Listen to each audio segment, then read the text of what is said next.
Welcome back to Building Better Businesses in ABA with me, Jonathan Mueller. It's a weekly podcast about the forces reshaping our autism services field. Learn from successful entrepreneurs, payers, investors, and leaders in applied behavior analysis. Thank you, kind listener, for letting me into your world today. Now on to the show.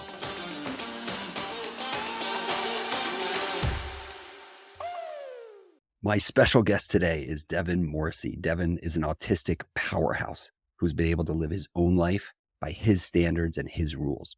After receiving his bachelor's degree from Whittier College and his master's from University of Southern California, he went on to launch his blog, Autistic Superpower, where he talks about everything autism related, from his early beginnings learning how to communicate through music to promoting DE&I for all autistic adults in the workplace and in life. Devin is also a supporting cast member on Netflix's Emmy award-winning series, Love on the Spectrum US. Devin, welcome to the pod. Thank you so much for having me, Jonathan. It's such a pleasure to be here. So Devin, the pleasure is all mine, sir. And I first saw you on a panel of Love on the Spectrum stars in Los Angeles at the Autism Investor Summit in April.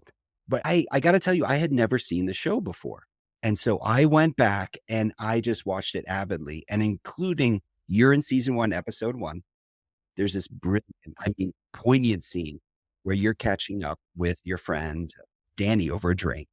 And I was just mesmerized by it. What is it like having cameras rolling as you just tried to have a casual conversation with your friend? Oh my gosh. Considering that this was my very first time to ever be on a TV show, let alone a reality TV show, it was literally so surreal, especially considering the success that the original Australian version had overseas. I think maybe 2-3 years ago now. The fact that we were bringing it now over to the United States, it was absolutely surreal. And to be a part of that for one episode was really insane. As many of you that probably don't watch the show, Danny is a main cast member on the show that she's looking for love. And Danny and I have been very good friends for the past decade. She has been looking for love for quite some time now. And she actually referred me to be on the show with her at the scene at the bar to talk about her looking for love again. We shot that episode 2 years now. It really was mind-boggling to have cameras in your face, kind of having a conversation. And I gotta be honest, it was really so shocking to see myself on Netflix just because, even let alone the trailer when it dropped, since I am just a supporting cast member. And to see myself on the trailer, I'm like, wait a minute, what am I doing up there? I should be like way in the back or something. I don't know. But it really was such a life-changing experience being on the show. It really introduced me to the autistic roots that I have, that I was born with.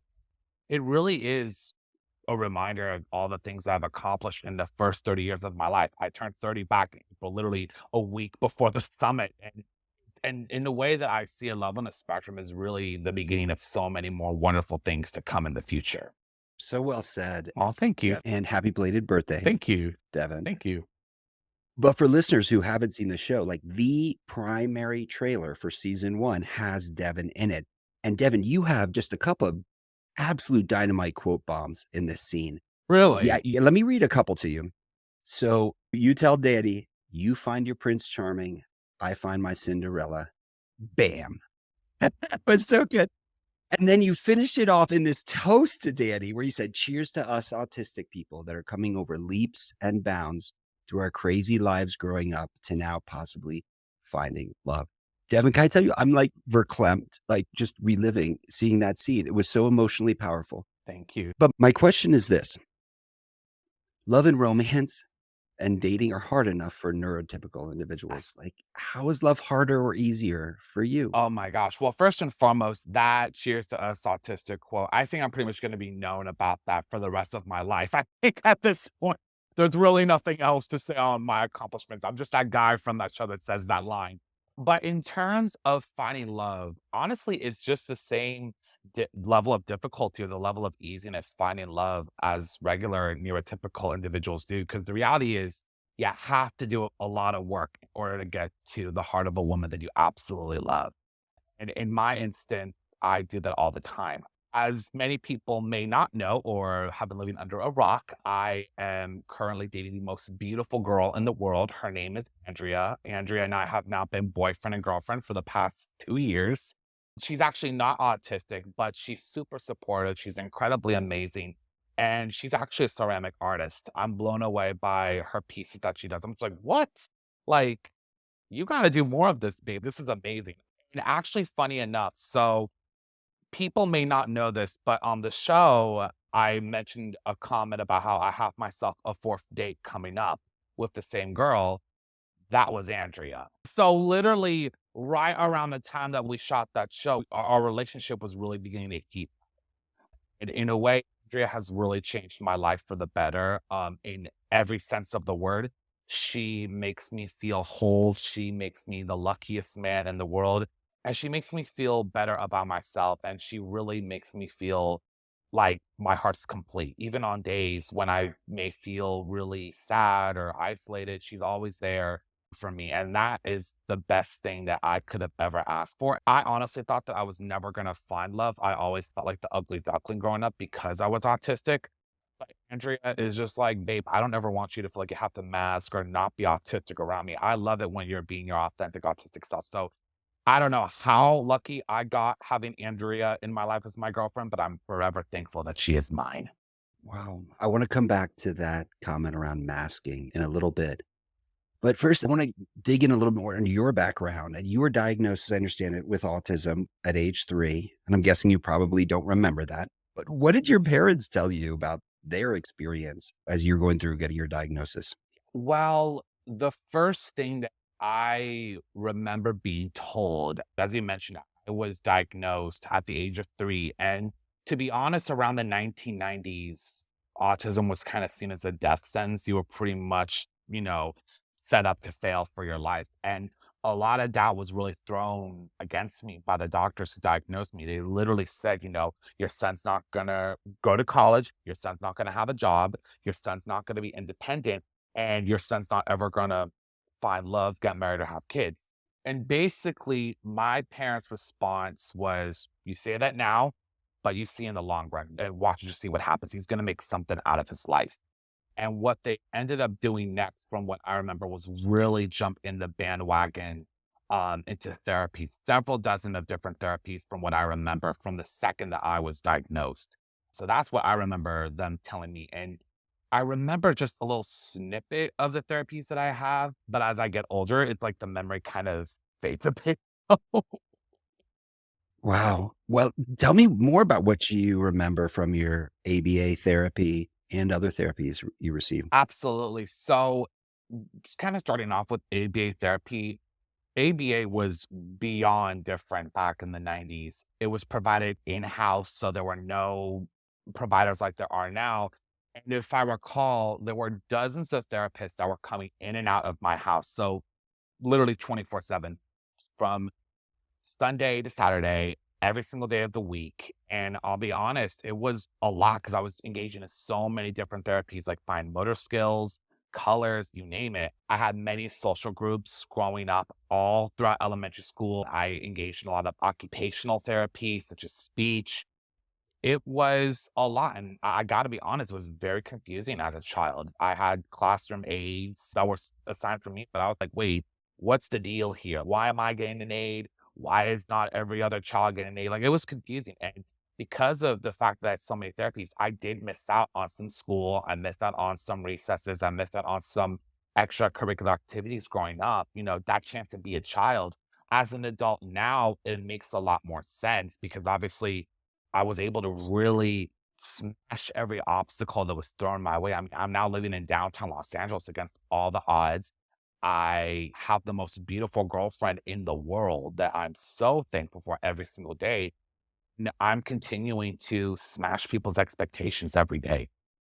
Oh, well, keep smashing those freaking expectations, Devin. It's so inspiring, dude.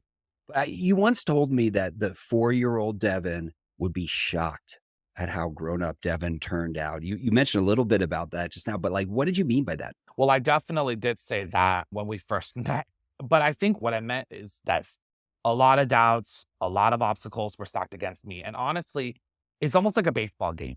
I took those heads on, I threw the ball and just smashed it right out of the ballpark. I honestly think that my 4-year-old self would have never thought that he could actually be one day living his life that he has always ever dreamt about, especially in the City of Angels, just because I was a small child growing up in Danville, California. I never thought that I would ever leave the Bay Area, let alone leave that small town, but I'm living proof that you can come from a lot of obstacles thrown at you, yet you can still make something out of your life. Well, I mean, there's so many successes that you've clearly had. And I appreciate you mentioned earlier that there are times you probably have to mask, right? Living in this world that has not been shaped by neurodiverse individuals, right? This is largely still a world, unfortunately, that's shaped by neurotypicals. And so tell me more about like masking and what that looks like. And do you feel, for example, right now that you're needing to mask in this conversation? Is Oh, absolutely not. And masking is something that I think has always been a part of my life because I got a lot of therapies and I learned a lot of these different behaviors. I first found out that I was autistic at 12 years old, so right before I was heading to middle school. And I gotta be honest, a lot of it didn't really make very sense. Like, things were starting to kind of add up. I'm like, okay, why am I having these meltdowns? Why am I having to miss these activities? It was not making very many sense.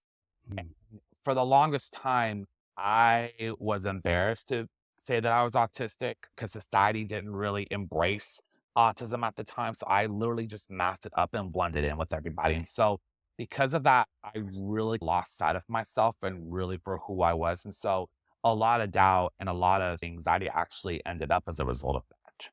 wow.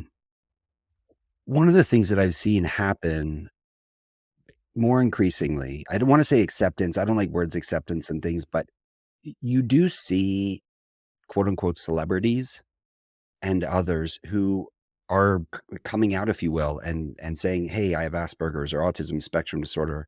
And I think recently, actually, I learned from Danny on the show, the creator of Pokemon, who is on the autism spectrum. I had no idea.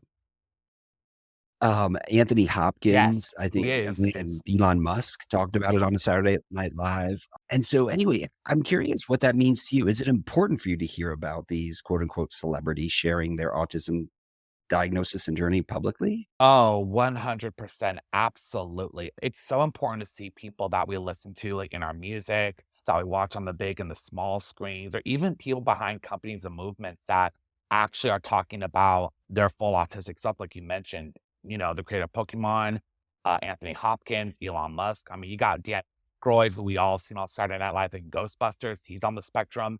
Greta Thunberg, world climate change activist. She's autistic.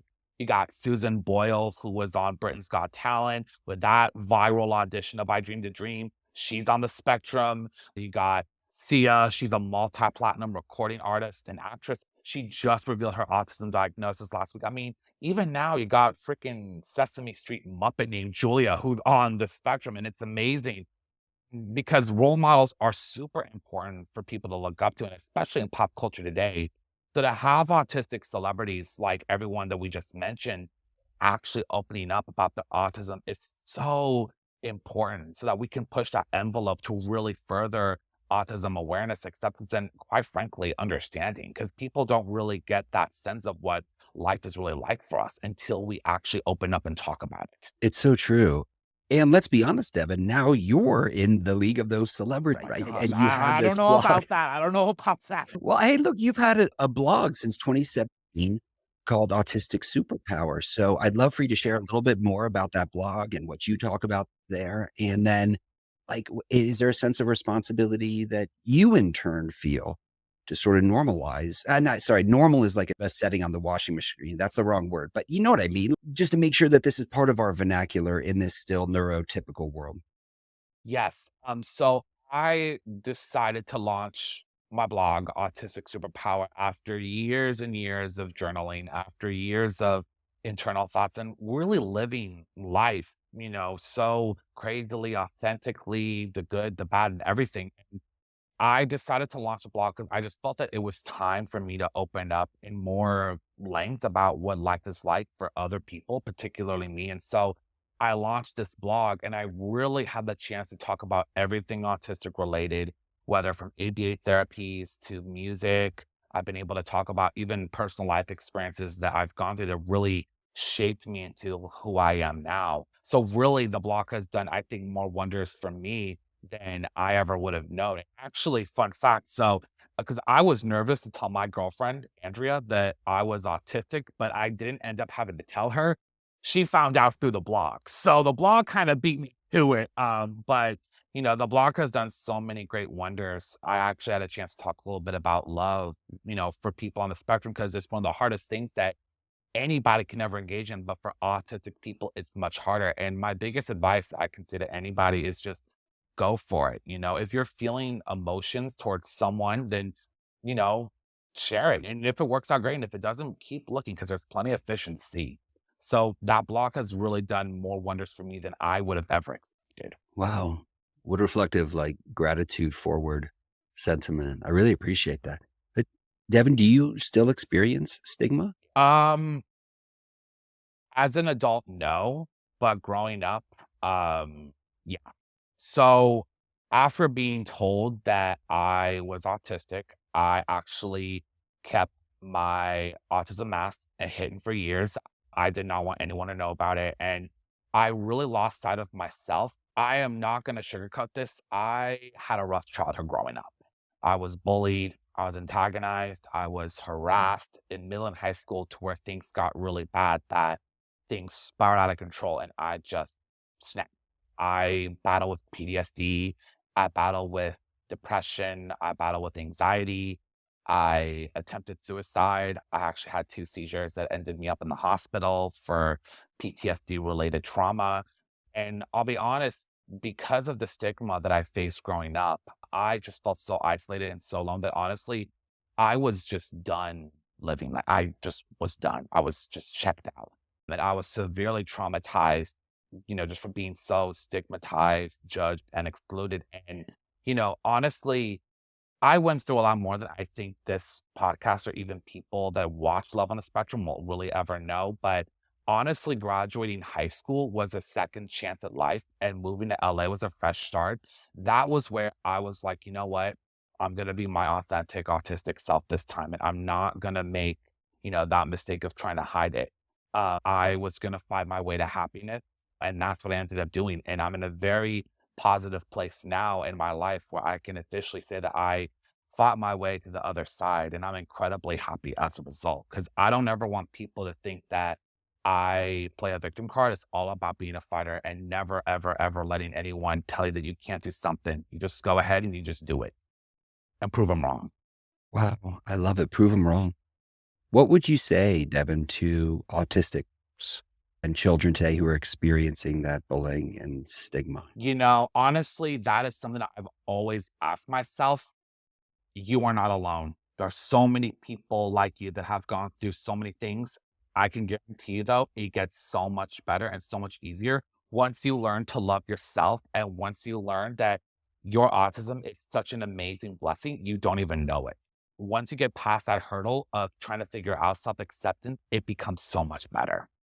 And what feedback would you have to neurotypical students and schools who just need to make this world more oriented around and inclusive of neurodiversity? I think that the first thing is really talking more about people on the spectrum and different disabilities. That was something that I didn't necessarily have growing up.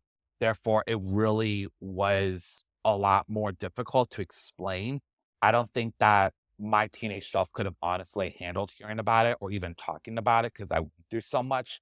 But I think that now that we're seeing that a lot more schools are actually talking about disabilities and actually being more open and accepting to it, I'm just like, wow, this is a great change because that was not the case for me growing up. And I think that the biggest thing that I would continue to say is really listen to autistic voices. We have a lot of insights because we're autistic 24/7, 365. We don't get that chance to, turn the off button off ever. So my biggest advice is really listen to what we have to say and also really be mindful because sometimes the things you might say you don't know that could possibly trigger or even offend someone on the spectrum. And it's really being mindful in today's society because a lot more autistic people, like you say, are beginning to speak out about their own experiences. Well, let me extend that question, Devin, to ABA practices and ABA practice owners, many of whom want to take into account voices and input from neurodiverse individuals, but maybe they don't know the right way to do so. What feedback do you have for them? I'm glad you brought that up. I actually recently wrote a blog post about ABA therapy, and it's interesting just because there have been so many changes since the 1960s when applied behavioral analysis first started, and there has been so much progress, and I'm really happy about, but there's always room for more. And I think that when I wrote that post, I actually put in two feedback and pieces in mind. Just first and foremost, allow autistic people to feel their instincts. Plain and simple. Like it really can be harmful to make an autistic child avoid or ignore their instinct. If they need a break, let them have a break. If they stim, like let them stim. There's nothing wrong with that at all. And I was telling my girlfriend sometimes like I did this. This is like a stimming mechanism, and it actually helps. I really don't know why, but it just helped. And I don't think that I really need a reason to explain why that is. And the second thing that I think that is so important is to really focus on each autistic person's needs and goals in a positive light. Don't view it as a negative way. Make it a positive experience. And you'll know that it's a positive experience if the client is actually responding happily, the process, or even in the presence of a therapist, or are they actually learning skills that are going to be valuable at some point in their life? So those are the two things that I think are really important in ABA right now that I think should be implemented more. Because I think that when we hear people speaking about their negative ABA experiences, you really realize, okay, things need to change. And as you pointed out, I mean, there's plenty of bad ABA that has happened in the past. And I think that's just important that we have to confront and say that is what it is. And we can't change that. We can do better. And I look forward to dropping a link in the show notes to that blog post so our listeners can read through that. I want to come back to seeing you on the panel. I had never met you. I had never met the other cast members. I hadn't even seen the show. I just sat down. I said, this seems like an extraordinary panel. And oh my gosh, I was laughing. I was crying. I was like so deeply intent and focused. Like it was extraordinary. I was moved. What was your experience on the panel, Devin? Oh my gosh. Well, first and foremost, that was such an amazing and really moving experience, point blank and simple. People recognizing me from the show, that entire panel, and even at the summit was really unreal. To have that, and like you said, the fact that you were so moved, that you were laughing and that you were crying, to have that big of an impact on not just the people that attended the panel, but that attended the summit, who know the show was honestly, I guess, a gift I never knew I ever had, and especially consider this was my second public speaking engagement in my life. The only real time I ever other spoke at that was at a high school graduation for autistic students in Phoenix, Arizona. That was the only time that I ever spoke. So to have that be my second public speaking engagement and to do it for a show that has really pushed the envelope and opened up so many doors, it's huge. And to open up to a group of people that just want to hear what we have to say is incredibly moving. And quite frankly, it actually makes me want to talk about my story even more with the world. Well, every time I public speak, Devin, I get the butterflies and I have to really channel my anxiety. I have to do a lot of preparation ahead of time. I'm curious, how do you prepare for doing that kind of panel or doing that speech at a high school in Phoenix? Well, oh my gosh. Well, I think that the first thing is I always have in mind, okay, well, who's your desired audience? Who are you talking to? So keeping that in mind. The second, always preparing for questions because you never fully know what questions are going to be asked. But I think that the most important thing of all is just being open and honest.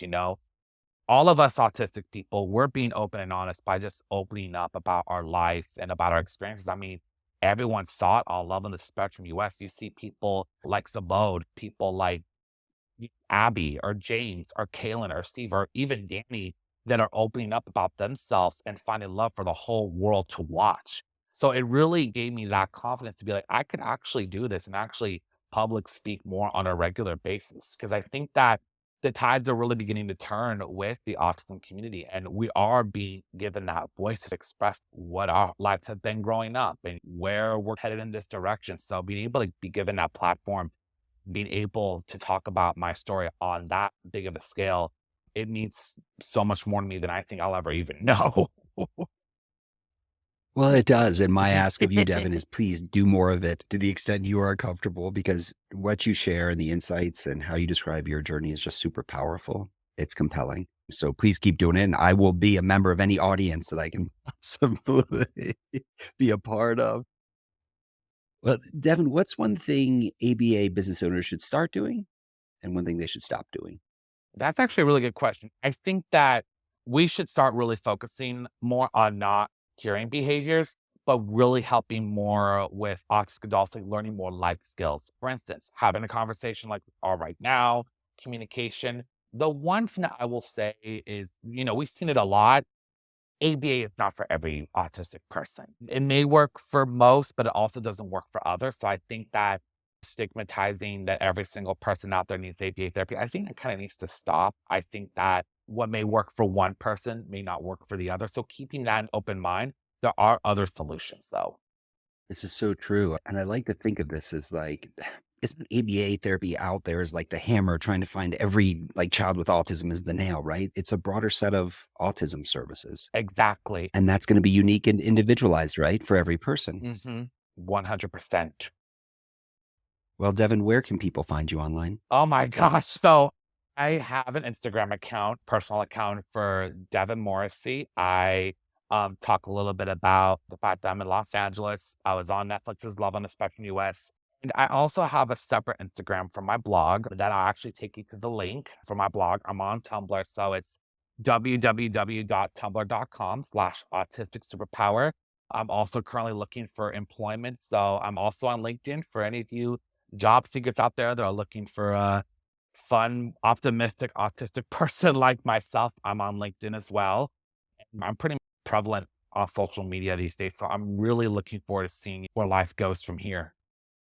Awesome. Well, I look forward to posting all of those in the show notes. I encourage all our listeners follow Devin and his journey and how he so authentically shares. It's powerful. Thank you. Thank you. Well, Devin, are you ready for the hot take questions? Oh, I'm ready. I'm ready.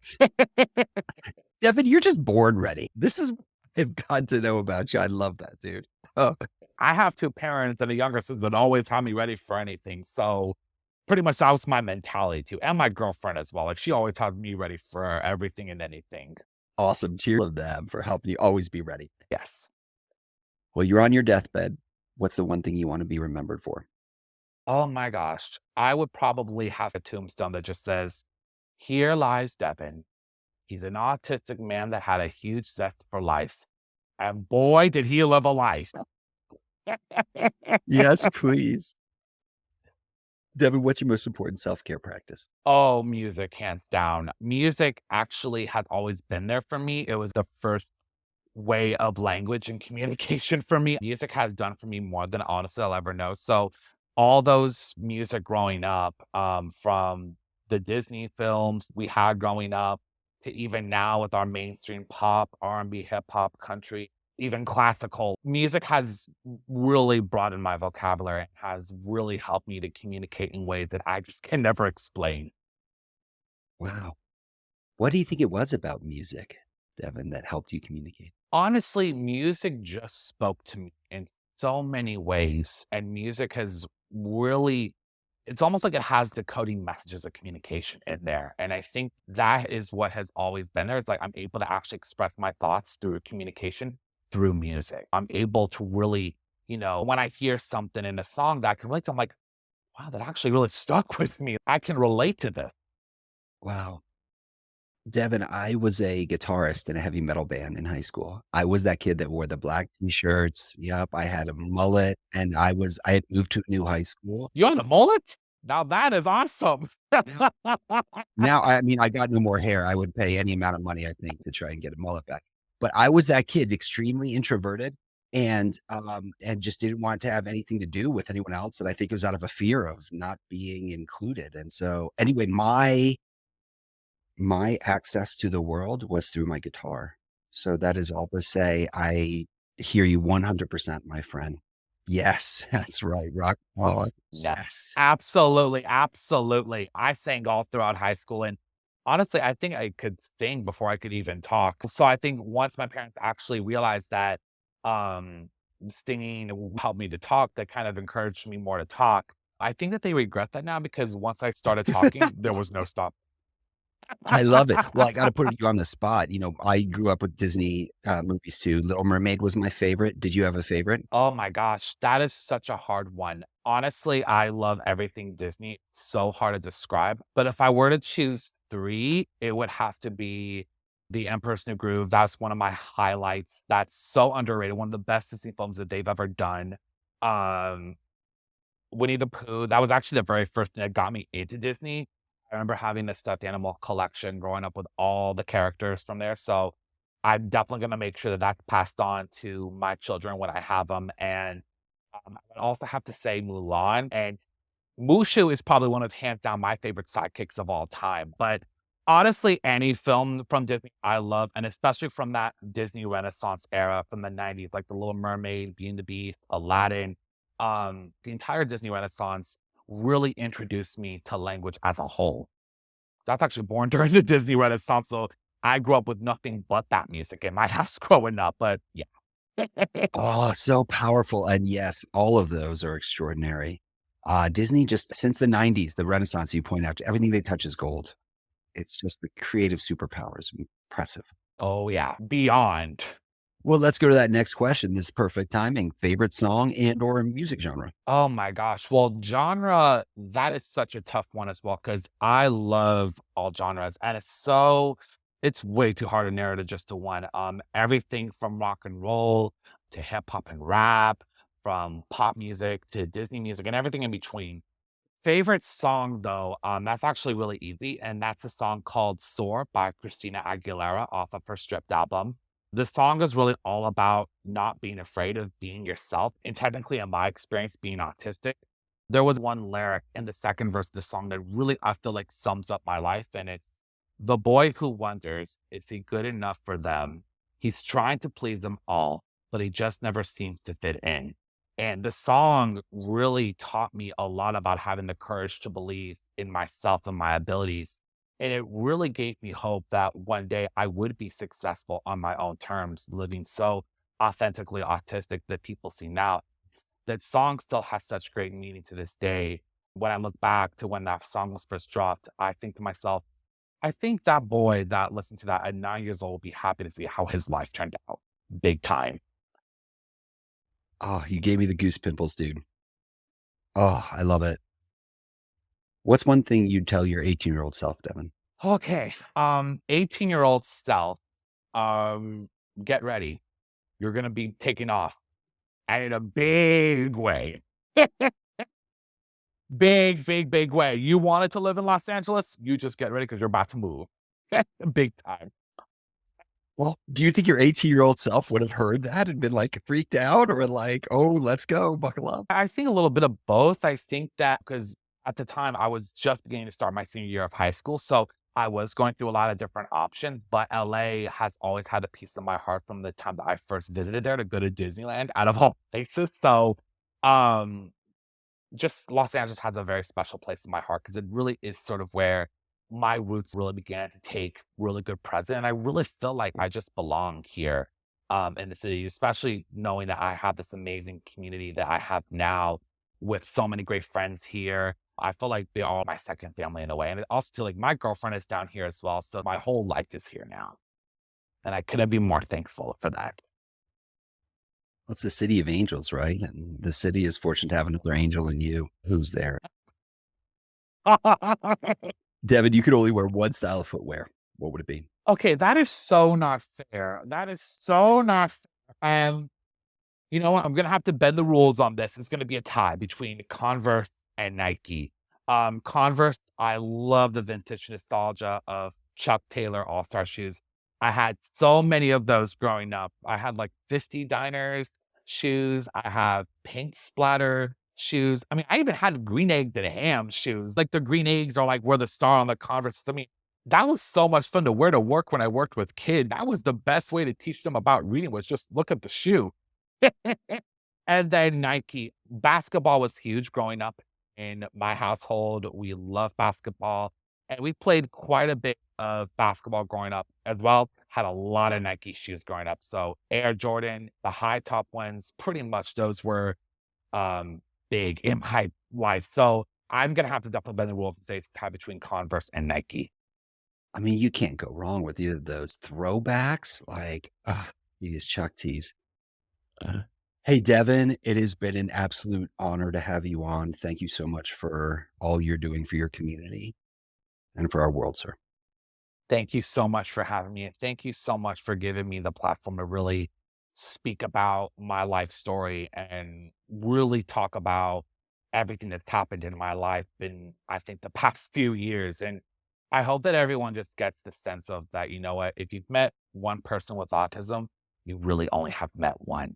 There's so many of us out there and get a chance to get to know us because we might surprise you more than you think. Amen. Well said, brother.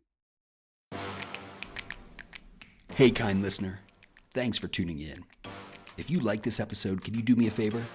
Give me a rating on your favorite podcast channel. It helps more values-aligned people like you find the pod. Till next time, peace.